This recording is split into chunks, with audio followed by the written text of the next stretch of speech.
Conclusion, content and structure. آئیں دیکھیں کہ کنکلوژن کے چیپٹر میں کس طرح سے آپ کانٹینٹ کو اسٹرکچر کریں گے اور اس میں کون سی مووز آئیں گی. اب کنکلوژن کے چیپٹر میں بیسکلی 4 مووز ہیں اور اس میں سب سے پہلے جو ہے وہ آپ کی آئے گی کہ the move of restating your aims and methodological stands. So آپ اپنا ایم اسٹیٹ کریں گے، لکھیں گے. آپ یہ بتائیں گے کہ آپ کی میتھڈالوجی کا کی اسٹرکچر کیا تھا، وہ کون سے میتھڈس تھے جو آپ نے یوز کیے تھے، وہ کون سے فیچرز تھے. اور یہاں پر اگر آپ نے کسی کی میتھڈالوجی کو اڈیپٹ کیا ہے تو وہ وہاں پہ اس کا فریم ورک کا بھی آپ ذکر کریں گے. جو سیکنڈ موو آئے گی، یعنی جو سیکنڈ پارٹ آپ کا تھیسس کا آئے گا، اس میں آپ اپنی فائنڈنگز کی سمری ایک دیں گے. And these should only be the key findings. And then you will move on to providing an evaluation of your studies contribution in terms of relevance to theory. Theory کس طرح سے آپ کی comment کریں کہ جو آپ نے تھیوری یوز کی، جو میتھڈالوجی یوز کی، اس کا وہ فائدہ مند تھی کہ نہیں تھی. اور فائنڈنگز سے خاص طور پہ جہاں پہ آپ نے اپنی فائنڈنگز بتائی ہیں وہاں پہ امیجیٹلی آپ یہ بھی بتائیں گے کہ وہ پچھلی ریسرچ میں کس طرح سے فٹ ہوتی ہیں، کس طرح سے وہ اس کو کنفرم کر رہی ہیں یا نہیں کر رہی اور کیوں نہیں کر رہی.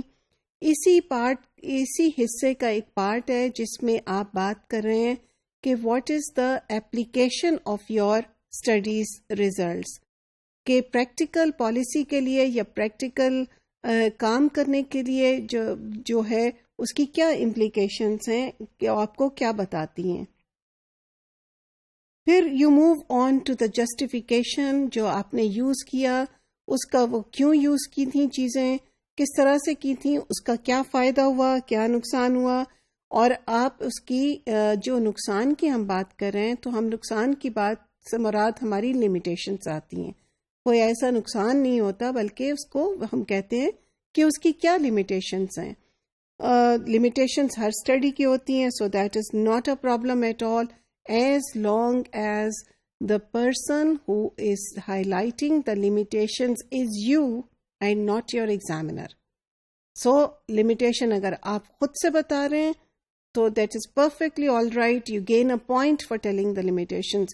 If you're not telling the limitations and you're making a tall claim کہ اس سے یہ پتا چل رہا ہے اور یہ حاصل ہو رہا ہے اور یہ دیکھا جا سکتا ہے، تو آپ کا ایگزامنر کین پوائنٹ آؤٹ کہ اس کی تو اسٹڈی کی لمیٹیشنز ہیں اور اس کو پتہ ہی نہیں اور یہ بڑے ٹال کلیمز کر رہا ہے. So be very careful over their.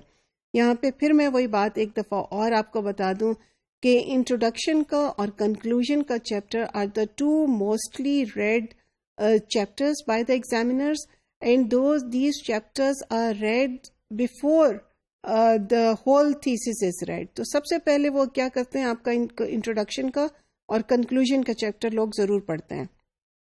So be very careful over there. Number 4 is آپ ریکمنڈیشنز کر سکتے ہیں. You can do recommendations, make recommendations regarding future research. Future research کس طرح کریں، اس میں میتھڈالوجیکل امپروومنٹس کی آپ بات کر سکتے ہیں. اس میں تھیوریٹیکل امپروومنٹس کی آپ بات کر رہے ہیں کہ تھیوری میں اس میں یہ چیزیں بات کی تھیں، یہ 4 چیزیں پوائنٹ آؤٹ کی تھیں، ہاؤ ایور یہ ایک 5ویں چیز بھی نکل آ رہی ہے جس کا ذکر نہیں ہے، تو میرے خیال میں تھوڑا سا تھیوری جو ہے اس کو تھوڑا سا ٹھیک کرنا چاہیے. آپ یہ بھی کر سکتے ہیں. That is also perfectly all right. So sometimes when your findings do not fit in the existing theory, you should not be worried at all. You can only make a recommendation and you can adapt the theory. So that is a great achievement actually کہ آپ کہیں کہ theory میں آپ تھوڑا سا modify کریں اس کو، تو یہ بہت بڑا achievement ہے. Usually it is expected at the doctoral level, not at the master's level. لیکن اگر آپ کو کوئی flaw نظر آ رہا ہے اس میں تو at least آپ اس کو critique ضرور کریں اور بتائیں کہ future research میں اس aspect کو بھی اس میں شامل کر کے پڑھنا چاہیے. So this is the content and structure of your conclusion chapter in the thesis.